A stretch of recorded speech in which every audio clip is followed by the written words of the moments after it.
Diálogos del pensamiento. ¿Qué puede significar más estar junto a la juventud con una clara conciencia revolucionaria y anti? Solamente se siente comprometida en una línea ideológica, política o en una causa. Para conducir un pueblo, la primera condición es que uno haya salido del pueblo. Sistema Universitario de Radio presenta Diálogos del Pensamiento, un lugar de encuentro para las ciencias sociales y humanas. Reflexión, sociedad, investigación, política, análisis, lenguas, debate, historia. Bienvenidos a Diálogos del Pensamiento, el programa radiofónico del Centro Universitario de Ciencias Sociales y Humanidades. Muy buenas tardes, estamos aquí transmitiendo desde Radio UDG en este 16 de septiembre de 2017.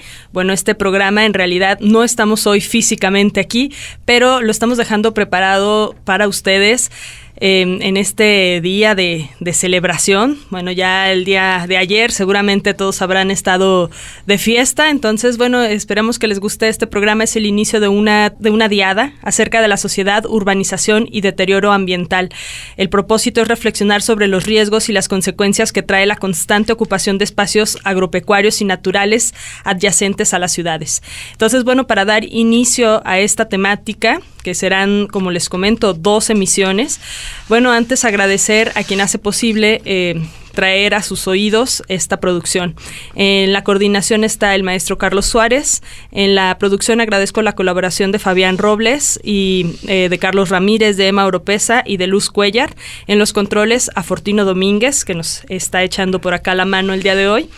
Y bueno, con mucho placer les presento a nuestros invitados. Pedro Méndez Guardado nos acompaña el día de hoy para discutir este tan importante tema.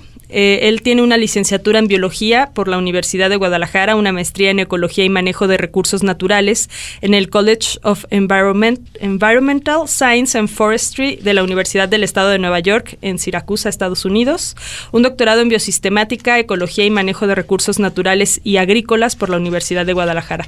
Gracias por acompañarnos, Pedro. Al contrario, muchas gracias a ustedes y muy buenas tardes. También nos acompaña el maestro Carlos Suárez, que como les comento, ustedes, bueno, ya lo conocen, y él coordina esta temática. Él tiene una licenciatura en Geografía por nuestra universidad, es maestro en Ciencias en Geofísica Aplicada por el Centro de Investigación Científica y Educación Superior de Ensenada, Baja California. Actualmente está estudiando el doctorado en Geografía y Ordenación Territorial y es jefe del Departamento de Geografía y Ordenación Territorial. Gracias por acompañarnos, Carlos. Muchas gracias por la invitación, aquí estamos de nuevo. Pues para arrancar esta temática, como siempre, lo que nos da pie a la discusión es la editorial. Entonces vamos a escuchar esta primera sección. Ideograma. Atemajac y Guadalajara, 2 toponímicos de nuestra región que en su origen náhuatl y árabe revelan la naturaleza que circundaba nuestra ciudad en su fundación. Piedra que bifurca el agua y río que corre entre piedras. El valle en donde se asentó nuestra ciudad disponía de suficiente agua gracias a una red hidrológica que se distribuía por toda su superficie. Sin embargo, 16 de sus 17 ríos y arroyos fueron entubados. Hoy, aunque la mayoría hemos olvidado o simplemente desconocemos dónde se encontraban estos cuerpos de agua, la lluvia regresa a esos mismos espacios cada temporal, como si adivinara el cauce natural que se esconde debajo del asfalto entre llamativos edificios.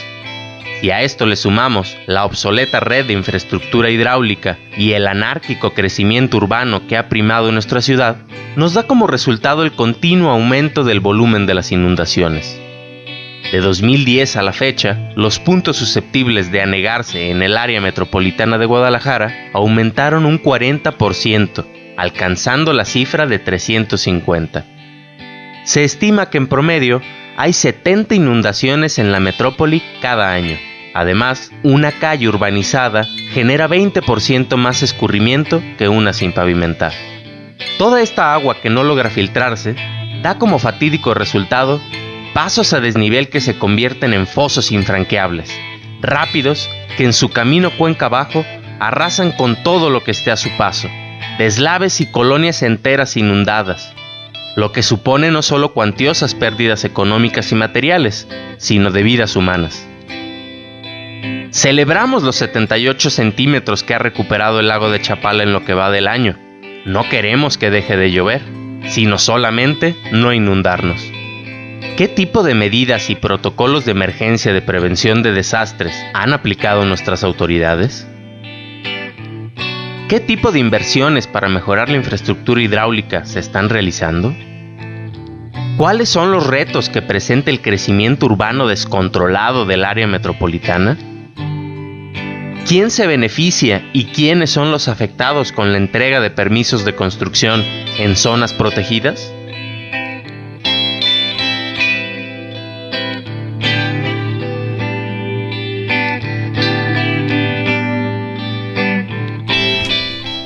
Muy bien, pues aquí está esta pequeña introducción que nos habla de una ciudad que no carece de recursos hídricos.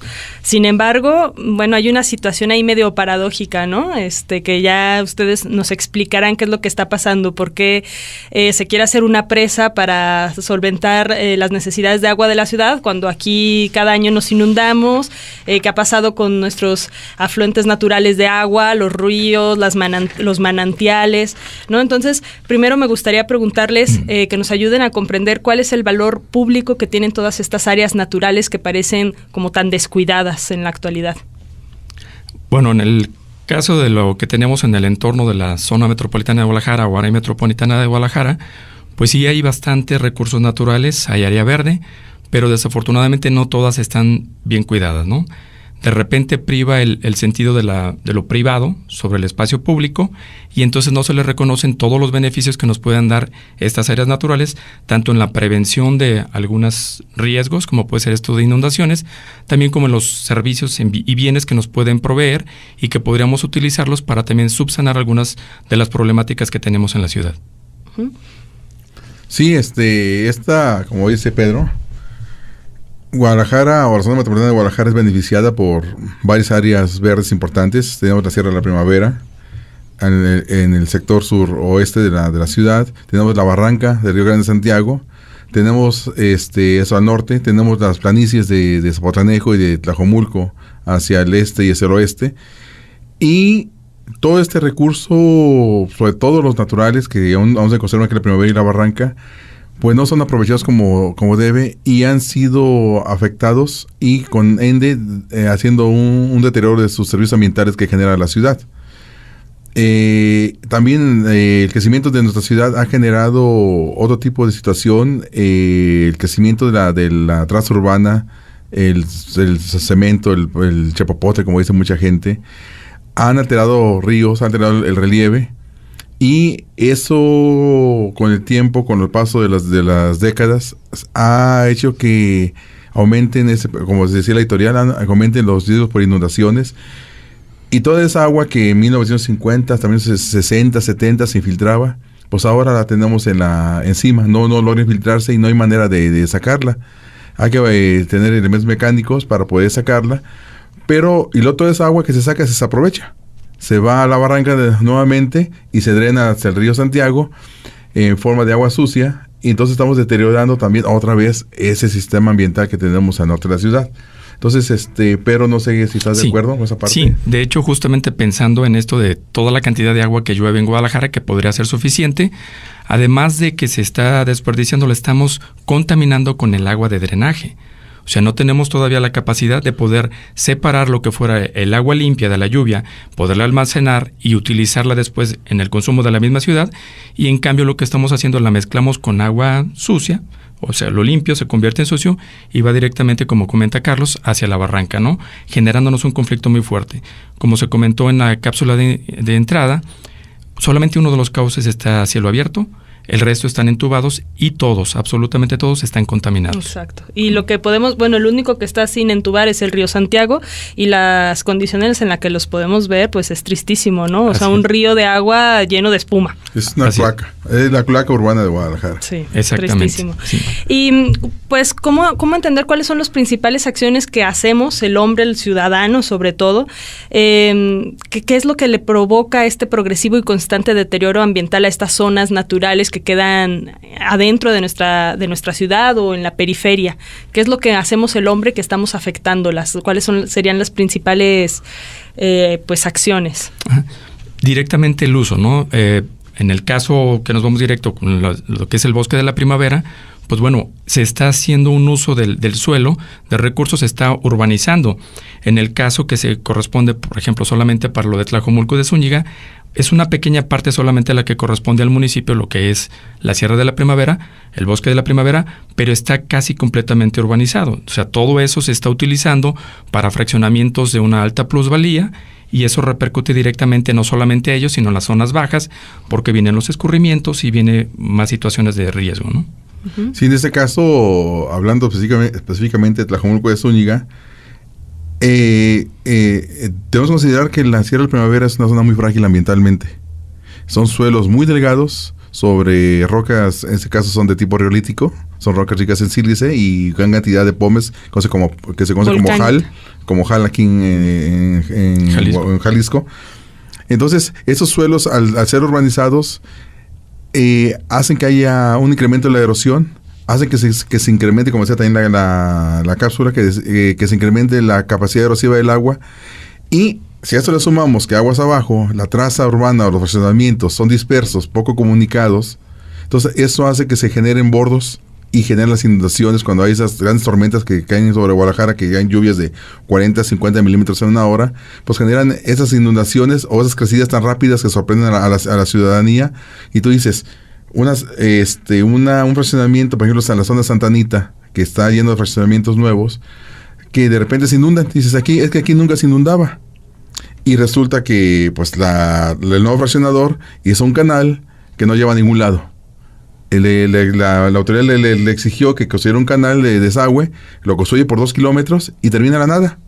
De repente, entonces, todo el agua que tendría que haber salido por ahí o conectarse con otro canal para darle salida al agua hacia el río Santiago, pues simplemente no sale y genera este tipo de inundaciones. Entonces, ese es un ejemplo del mal aprovechamiento de los recursos naturales y los servicios que nos otorgan, en este caso la primavera, por la voracidad de muchas personas. Pedro, no sé si... Sí, de hecho, una de las principales causas de toda esta degradación que tenemos de los recursos naturales es el crecimiento poblacional tan descontrolado, ¿no? Si para los años 60 aquí en Guadalajara se celebraba con bombo y platillo el nacimiento del tapatío 1 millón, en 1970, por ejemplo, teníamos 1.600.000 habitantes, no solamente en el municipio de Guadalajara, sino dentro de los 14 municipios que corresponden a la zona centro. Pero si nos vamos un poco acercando hacia esta temporada, para el 2010 somos más de 4.500.000 los que habitábamos en esta zona, ¿no? Lo que hace que alrededor del 60% o 6 de cada 10 de los jaliscienses vivimos solamente en 14 municipios. Y recordemos que somos 125 municipios. Así es que ahí se nota la concentración que tenemos, la presión sobre los recursos y cómo esta traza urbana está afectando directamente tanto los escurrimientos de agua como todo lo demás que se pueda generar en la ciudad. Ay, pues bueno, el panorama que nos están planteando no suena muy alentador, al contrario, da miedo de hacia dónde vamos con este ritmo de crecimiento poblacional, ¿no? Y con este consumo de los recursos. Pero así bueno, en un momento más retomamos esta plática, vámonos a nuestro primer corte. Les recordamos que esta es una emisión grabada, por ello no tenemos contacto directo con ustedes vía telefónica o en redes, pero bueno, estamos aquí de todos modos. Cualquier duda o comentario que le quieran hacer a nuestros invitados pueden escribirnosla vía Facebook y nosotros se las haremos llegar y publicaremos la respuesta por esa misma vía. Enseguida regresamos. Detrás de la puerta habitan los diálogos del pensamiento. Regresamos.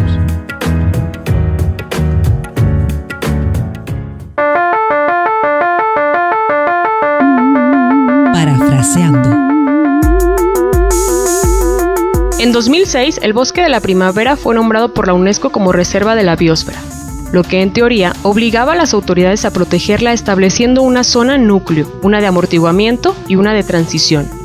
Sin embargo, al tratarse más de un compromiso moral que de uno legal, en realidad es poco lo que se ha hecho para acatar estas disposiciones, y en la actualidad, el conocido como Pulmón de Guadalajara se enfrenta a un continuo asedio de la voraz urbanización de los municipios que lo rodean, como el Valle de Tezistán, el Bajío de la Primavera, Tala y el Arenal.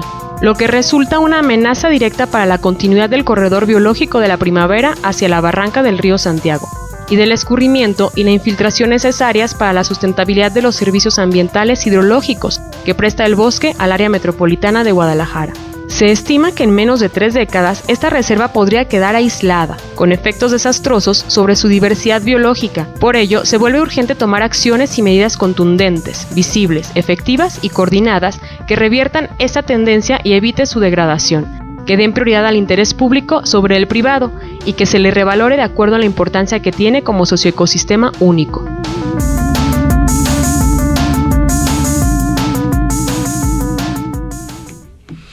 Bueno, pues aquí estamos ya de regreso. El día de hoy, les recordamos, estamos hablando sobre el crecimiento urbano en las inmediaciones de la primavera, reflexionando sobre cuáles son los riesgos y las consecuencias de esto, precisamente con Pedro Méndez y con Carlos Suárez. Las preguntas que me gustaría hacerles ahora es comprender qué es lo que nos estamos jugando frente a esta invasión de los terrenos de la primavera. Se habla por ahí, ustedes decían, hacían referencia a esto que se llama los servicios ambientales. ¿Qué es esto y cómo se relaciona con la primavera? Sí, bueno, los servicios ambientales son todas estas, precisamente, servicios que puede prestar un bosque o unos recursos naturales. En este caso ya se han estado estudiando últimamente y se tiene una clasificación donde los engloban en 4 puntos, ¿no? Uno que son los servicios de soporte, que normalmente no son tan conocidos porque no son tan tangibles, no se ven, pero que son esenciales para poder precisamente soportar todo lo que son los recursos naturales y la biodiversidad que está inmersa en estos recursos naturales. En el caso de los bosques podremos hablar de la biodiversidad, de la formación de suelo, la producción primaria, la polinización, que es esencial, que existan por ahí estas especies que puedan polinizar las especies de flora. Luego tenemos lo que se le denomina servicios de provisión, que son todos aquellos servicios tangibles y que podemos estar utilizando, como puede ser las maderas, utilizarlo como alimento, los recursos medicinales, en fin, ornamentales también son esenciales en este tipo de servicios. Luego tenemos otra categoría que son los servicios de regulación, que es los más conocidos probablemente porque es donde entonces hablamos de lo que es captura de carbono o liberación de oxígeno, provisión de agua, regulación de agua, regulación del gas, regulación del clima, y finalmente los servicios culturales, que no son tan conocidos pero que son esenciales y son los que nos hacen ir a estos lugares por su belleza escénica, de recreación, en algunos casos pueden ser centros educativos y de ciencia, y además por una cuestión histórica y también desde el punto de vista espiritual, ¿no? Que la gente vaya a estas zonas, por los bosques, a simplemente estar en paz y sentirse tranquilo, ¿no? ¿Estos servicios nos los brinda cualquier área natural o sobre todo estas áreas que todavía están en condiciones más agrestes, silvestres, como puede ser la primavera o la barranca? Parte de ello, de los servicios ambientales, dependiendo del estado de conservación, son los servicios ambientales que nos puede proporcionar este sistema. En el caso de la zona metropolitana de Guadalajara, aún con todo lo que hemos platicado, la primavera y la barranca de Río de Santiago presentan condiciones para otorgarnos casi la mayor parte de esos servicios que menciona Pedro. El problema es que cada día que pasa lo estamos desbastando de manera progresiva e inexorable. Significa esto que si vamos, por ejemplo, vamos a la zona de Tlajomulco, vemos la zona de Bugambilias, la zona del Tajo, toda esa región. Cada día que vas, tú ves más casas metidas hacia el cerro, creciendo el campo de golf, etcétera, etcétera. Y esa presión urbana va degradando estos sistemas. Hace, por ejemplo, que, no sé, últimamente se ha oído que hay animales como dicen la gente de campo, alemán de uña. Que baja a las zonas urbanas, los pumas, que mataron un puma el año pasado. Uh-huh. Y un venadito. Un venadito, víboras, etcétera. ¿Por qué? Porque estamos invadiendo esas áreas y eso es lo que tangible. Lo que no vemos es que estamos reduciendo, por ejemplo, el arbolado, que es un elemento muy importante en el control del cambio climático por la captura de carbono y, como se dice, como dijo Pedro, la liberación de oxígeno.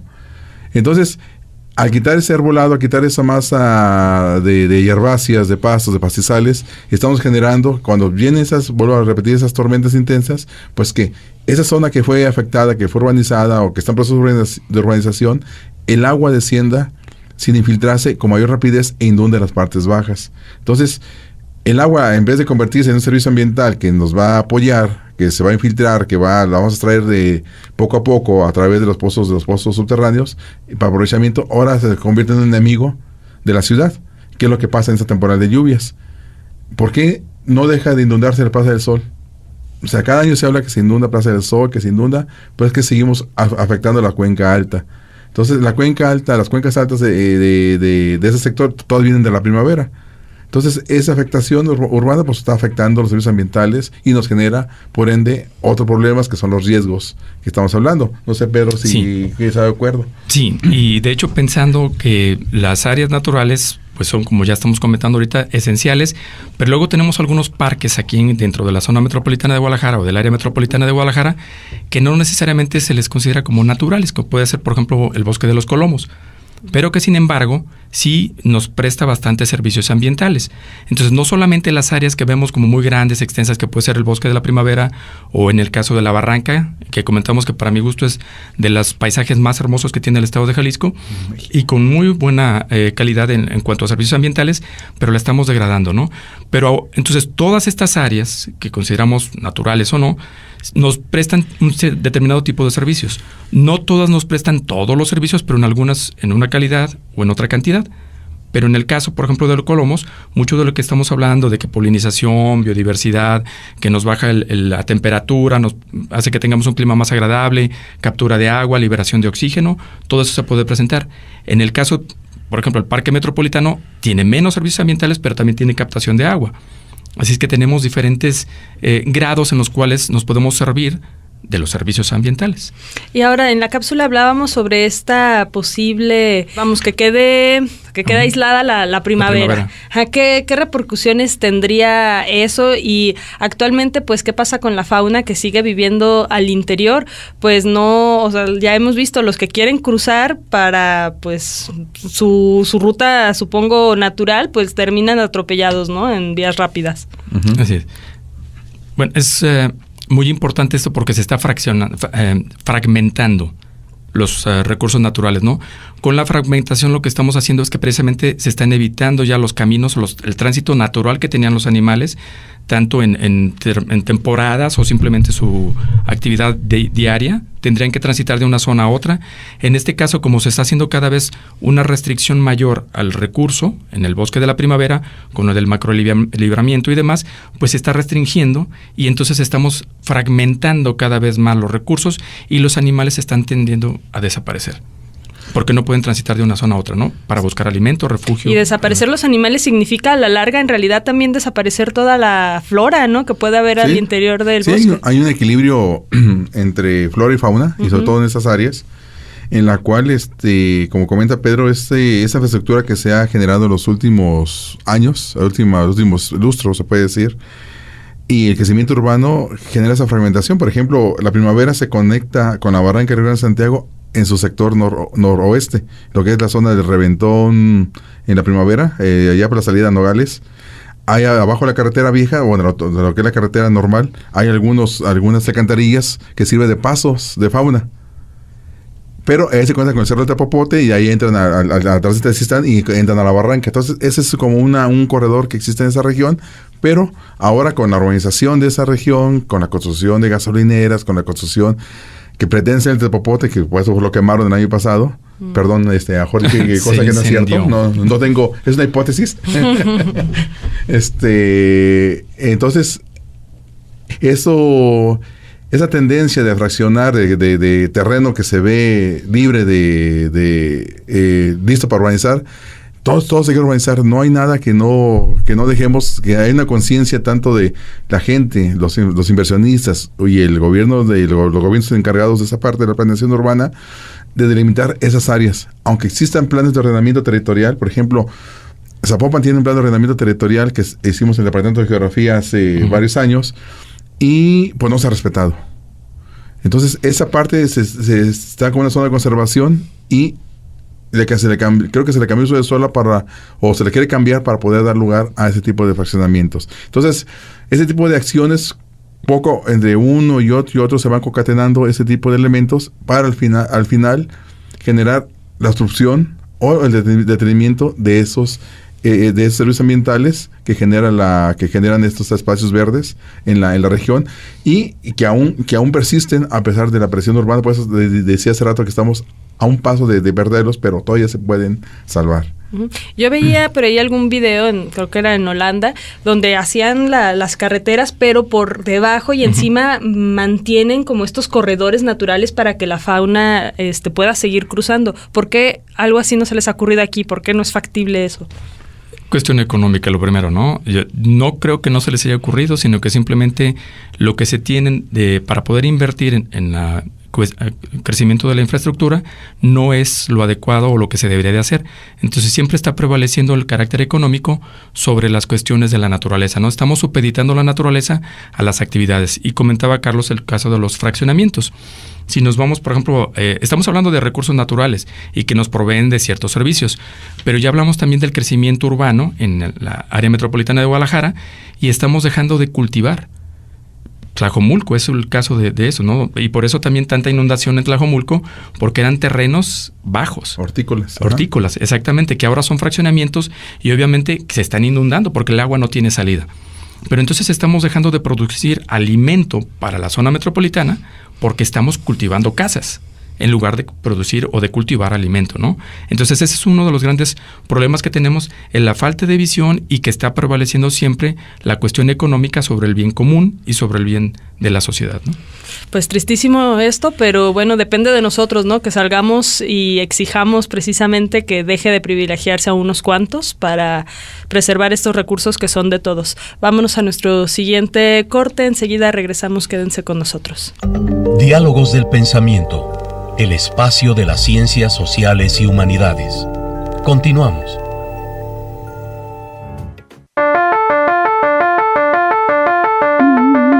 Parafraseando. Muchos de los fraccionamientos ubicados en Tlajomulco de Zúñiga deben enfrentar cada año serios problemas de inundaciones por encontrarse sobre vasos reguladores. Este municipio es una cuenca que empieza a las faldas de la Primavera y termina en el Salto Juanacatlán. Está formado por altas pendientes y partes rocosas y poco permeables, que encima asfaltadas se configuran en rampas por las que el agua cae en gran cantidad y a gran velocidad. Conforme se ha construido en la zona alta, no solo se han modificado o desviado cauces naturales, sino que es menos el agua que se puede filtrar. Por esta razón, el Ayuntamiento y el Consejo Municipal de Protección Civil implementaron este año algunas medidas para intentar paliar esta problemática. Se limpiaron más de 85,000 metros de canales y 1,500 bocas de tormenta. Se construyeron una serie de vasos reguladores de escurrimientos pluviales que en conjunto presentan una extensión de casi 76,000 metros cuadrados con capacidad para contener aproximadamente 220,000 metros cúbicos. Se compraron 13 equipos de bombeo nuevos, que se suman a los 10 ya existentes, y un camión tipo Delfín, y se elaboró un protocolo de emergencia para hacer frente al presente temporal. En total, el municipio señala haber invertido alrededor de 230 millones de pesos en infraestructura.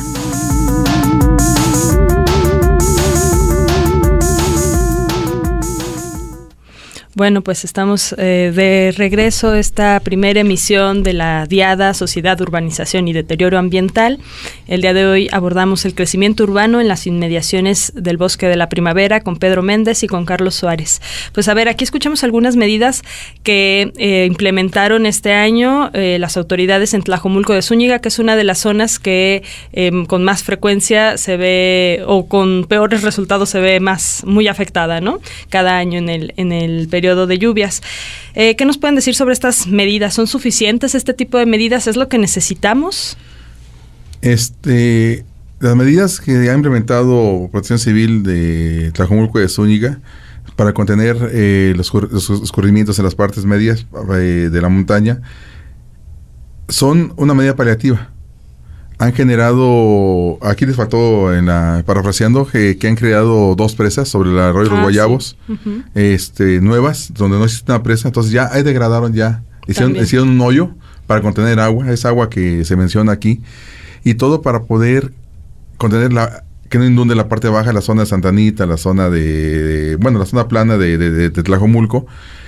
Pero yo pienso que si esa cantidad de dinero que se gastó, se invierte un 10-20% en la conservación del bosque en la parte alta, puedes contener más rápidamente el agua en la parte alta y evitar que descienda. Entonces, hay a veces, son medidas buenas y que, bueno, para la población hay que tratar de salvarlas. Dice, un objetivo principal de la protección civil es salvar una vida siempre. Salvar una vida se cumplen los objetivos de protección civil, pero la prevención es importante.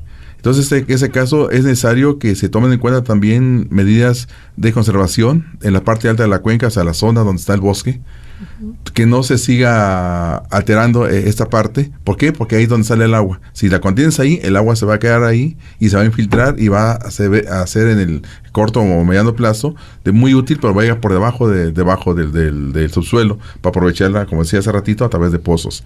Entonces, me parecen medidas paliativas, pero que el año que entra, o dentro de 2 años, 5 años, van a tener que invertir 1,000 millones. Porque ya no van a ser suficientes por la cantidad de agua. Exactamente. Que va a seguir bajando. Entonces, no sé, Pedro, si estás de acuerdo en esa parte. Sí, el problema que tenemos es de que nunca se han hecho los programas preventivos, sino que son ya después de que se está ocurriendo el problema, es que se tratan de solucionar y solamente son algunas acciones, ¿no?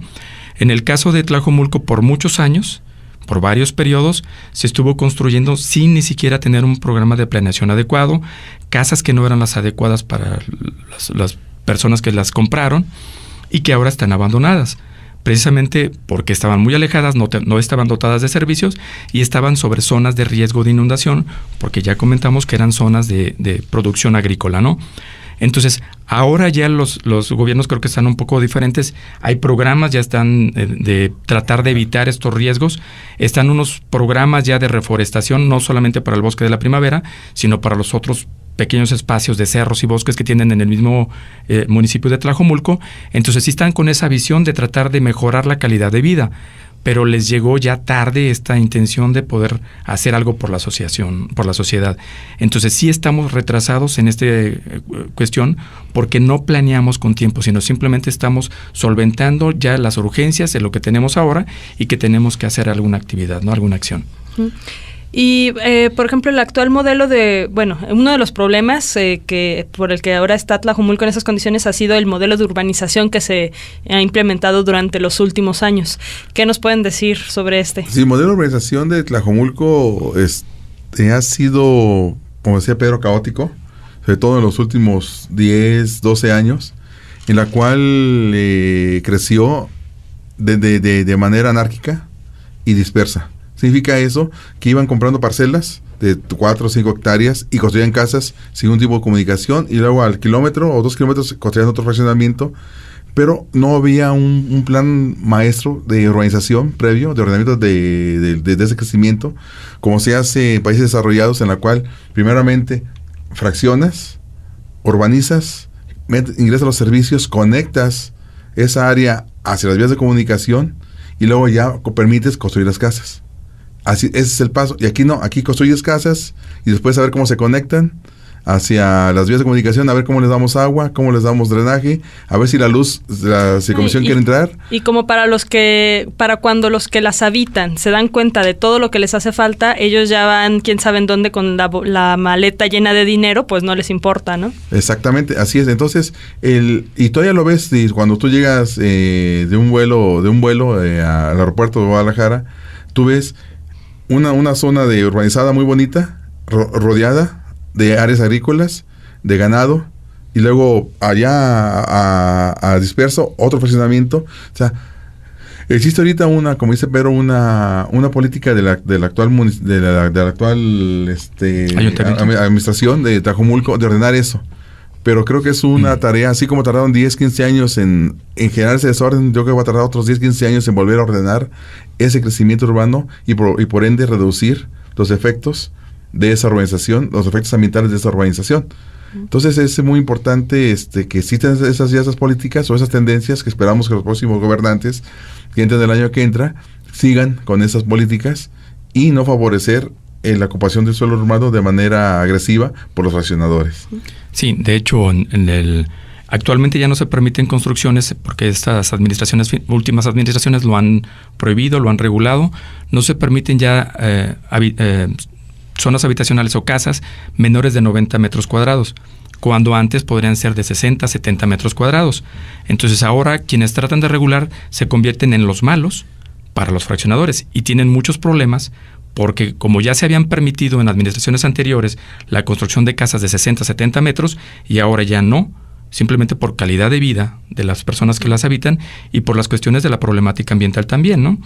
En un dato que tenemos, por ejemplo, de 1970 al 2010, se incrementó en más de 5,000 hectáreas la zona urbana en Tlajomulco. En un municipio que no había población, que se haya incrementado tanto, pues sí es bastante, ¿no? En cuanto a la población, para el mismo municipio, si teníamos para 1970 35,000 habitantes, ahora para el 2010 se tenían más de 600,000 habitantes, ¿sí?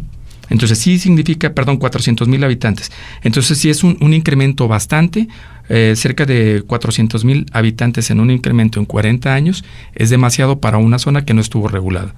Estas medidas que planteas, Pedro, acerca de el tamaño de las viviendas, ¿es en Tlajomulco o aplica para todos los demás municipios de la zona metropolitana? Se está procurando que a partir de lo del IMIPLAN que sea ya en toda el área metropolitana, pero por lo pronto ya Tlajomulco no lo está permitiendo. Ya hay una reglamentación para no hacerlo y se está tratando de aplicar esta política que debería de implementarse a nivel nacional. Porque no es posible que en algunas zonas donde tenemos espacio suficiente para tener una casa más adecuada para la población, con una buena calidad de vida, que tengamos espacios tan pequeños y con muy baja calidad de los servicios, ¿no? Claro, para ganar más. Así es. No, y aparte ese efecto que se ve de suspender en Tlajomulco, ese crecimiento urbano, ¿qué hace el fraccionador? Pues bueno, no me dejan en Tlajomulco, pues ahora me voy a otro municipio. Y ahora vemos ese efecto en el Valle de Tezistán. El Valle de Tezistán tiene una tendencia a crecer. O si vamos ahorita, vamos a ver que hay gran cantidad de fraccionamientos en construcción. O sea, lo que vimos en Tlajomulco hace 10 años, ahora lo vemos en esta zona. Entonces sigue la misma tendencia. Simplemente nomás nos movemos de un lado a otro. Y cuando Zapopan diga, ¿sabes qué no? Pues ahora nos vamos a Zapotlanejo, que es el municipio que sigue para el crecimiento urbano. Entonces, viene ese deterioro conforme, porque no hay una planeación adecuada, o un plan rector de la zona metropolitana que, como comentaba Pedro, IMEPLAN trata de ordenar o generar esa política que sea un crecimiento ordenado de toda la ciudad y no sea a nivel municipal el que decida si sí o si no. No, pues digo, entonces podemos pensar que las inundaciones futuras se van a ir a Tezistán y se van a ir a estos nuevos lugares, ¿no? Pues podría ser, si no hay unas políticas adecuadas de uso del suelo. No, pues tristísimo el caso que las habitaciones, las casas que pueden albergar a gente que está ahora actualmente en situaciones carentes, ¿no? De ello, pues sean cosas así sin sí, tan malas, ¿no? Sí, claro, sin calidad, sí, ¿no? Exacto. Y pensando, por ejemplo, en algunas personas que pudieron tener acceso a sus créditos del Infonavit, que vamos a hablar también de esas políticas, ¿no? Que son a nivel federal también, de la generación de casas, pues bueno, podrían comprar una casa por el crédito que les daban, pero no directamente en la zona centro del área metropolitana, sino en las zonas alejadas, que precisamente está El Salto, Juanacatlán, Ixtlahuacán de los Membrillos, Tezistán, bueno, ahora para acá, igual Tlajomulco, donde había zonas que por el tipo de suelo son muchísimo más baratas y precisamente de 60 a 70 metros. Entonces, eran casas de 300,000 pesos, 200,000 pesos, que la gente que hace un crédito de Infonavit podría acceder. Las compraron, pero después les salía más caro trasladarse precisamente porque no tenían los servicios de transporte, ni de agua, ni de electricidad, y decidieron abandonarlas, regresarse a la ciudad, rentar un cuarto por acá, y ahora tenemos casas abandonadas con un riesgo además de seguridad muy fuerte y el incremento del área urbana, pero que no es utilizada también, ¿no? Que esa es una problemática. Por donde quiera que vayamos aquí en Guadalajara vamos a encontrar con que hay zonas donde se venden las casas, pero vemos también que están construyendo en esa misma zona muchos edificios y muchas casas. ¿Qué está pasando? O sea, ¿en verdad hay una necesidad de habitación o no? Sí, ¿qué pasa, no? Sigue habiendo la gente que no tiene dónde vivir y estas casas, o porque son carísimas, abandonadas, o porque están en recondiciones realmente, ¿no? Claro, inútiles, ¿no? Pues nos vamos a nuestro siguiente corte, ya es el último. Esto se va rapidísimo. Enseguida regresamos, quédense con nosotros. Diálogos del Pensamiento, el programa radiofónico del Centro Universitario de Ciencias Sociales y Humanidades. Regresamos. Pues ya estamos aquí en nuestro último bloque. Pues agradecemos aquí mucho a Pedro Méndez y a Carlos Suárez que nos están abriendo los ojos sobre este panorama incierto que se nos presenta a todos los ciudadanos del área metropolitana de Guadalajara con respecto a nuestras áreas naturales. Pues me gustaría preguntarles cuáles son los retos que se presentan, sí, para el crecimiento urbano descontrolado del área metropolitana, pero también en concreto para los que la habitamos. Hablábamos de esta cuestión de, bueno, quejarnos, pero una queja que sea más constructiva, ¿no? ¿Qué nos puedes decir, sí, Pedro? Bueno, yo diría que sí, la responsabilidad personal, social, porque somos muy dados a quejarnos y echarle siempre la culpa al otro, ¿no? Yo comento, por ejemplo, de que si en mi casa hay cucarachas es porque el vecino es muy cochino, no porque en mi casa haya basura, ¿no? O sea, siempre estamos dados a echarle la culpa al otro, no asumir mis propias responsabilidades. Si las calles están sucias, le echamos la culpa a los demás y confundimos siempre con que los espacios públicos que nos pertenecen a todos los puedo usar para lo que yo quiera. Y eso no es verdad. Los debemos de usar con ciertos límites porque precisamente nos pertenecen a todos, ¿no? Pero cada que vamos a algún lugar, si vemos que alguien tira la basura, que esa basura luego va a generar que se tapen las coladeras y vengan las inundaciones, la gente a la que le reclamamos que no tire la basura se puede molestar y hasta golpearnos, ¿no? Porque nos dice que a mí qué me importa si no es mi casa, es la calle. Y eso es de todos. Entonces, creo que por ahí nos haría falta, en ese sentido, tener mayor responsabilidad personal y social. Y tener esa exigencia precisamente para que las autoridades, que son quienes autorizan los planes de urbanización y cualquier otro tipo de proyecto que se tenga para beneficio social, pues exigir que en verdad se hagan y se cumplan. Y si no se hacen como deberían de hacer, que exista una responsabilidad para esas personas que lo están promoviendo, para que ya también se tenga una justicia social y podamos tener entonces sí algún razonamiento de poder hacer las cosas, ¿no? Y hay cosas que podrían ser a lo mejor no tan difíciles de hacer. Caso de las inundaciones de Plaza del Sol. ¿Salir en canoas? Pues casi ya sería lo que tendríamos que hacer, ¿no? Pero prevenir eso, y tenemos, por ejemplo, si vemos una fotografía aérea de la zona de Plaza del Sol, vemos que hay varios parquecitos ahí en el entorno. Entonces, probablemente, yo desconozco esto mucho del tema, pero simplemente como una cuestión de lógica, me pondría a pensar de que a lo mejor esta agua se podría captar hacia unos pozos de absorción donde están estos parquecitos para que no llegue precisamente a las zonas de confluencia donde hay más riesgo, sino derivarla desde antes para tener pozos de captación de agua. No sé, no uno, no dos, sino que distribuidos para que pueda ser más útil, ¿no? Y que podamos utilizar también esa agua y que pues tenga finalmente utilidad, ¿no? Cosas que podrían hacerse, pero con una lógica de sistémica, es decir, no analizar un problema solamente de la inundación, sino repercusiones, y precisamente las inundaciones se vienen porque no se cuidó hacia las partes altas. Sí, en ese caso, como comentan, la participación social es muy importante, en la cual cada individuo y cada familia, cada colectividad, cada colonia o barrio, también tomen conciencia de lo que están sufriendo de su entorno, lo que vive en su entorno, porque muchas veces se dice de que queremos, si pasa algo, queremos tener aquí al bombero a un lado de nosotros, o al policía, o al servidor público que nos auxilie, cuando muchas de estas cuestiones pueden empezar a dar solución desde la organización social. Entonces, si yo veo que mi colonia, por ejemplo, vamos a la zona de otra vez de ahí de la Primavera, yo veo que estoy alterando el arroyo, estoy generando obturando una organización de obtura el arroyo. Hablar, ¿sabes qué? Esos cuates están urbanizando y están alterando el arroyo. Eso va a generar que el agua se encharque, que se rompa el borde que hicieron y que venga una crecida de aguas abajo. Entonces, aquí es muy importante que se dé aviso y que estén organizados para poder prevenir ese tipo de situaciones. Eso que comenta Pedro de los pozos de absorción es muy loable y muchos lo hacen, pero también el que la misma familia, la misma sociedad vea si su colonia está adecuada o no está adecuada a lo que están haciendo. Yo veo colonias como Chapalita, como Las Fuentes, la colonia Seattle, aquí cerca de nosotros, que están organizados en ese aspecto. Tú no puedes llegar a hacer cualquier cosa porque luego te para la colonia. Espérame, eso no se puede hacer por esto. Y por eso tienen climas tan favorables. servicios ambientales que son más que otras, por ejemplo, la zona centro de la ciudad, donde la gente, como dice a Pedro, le vale.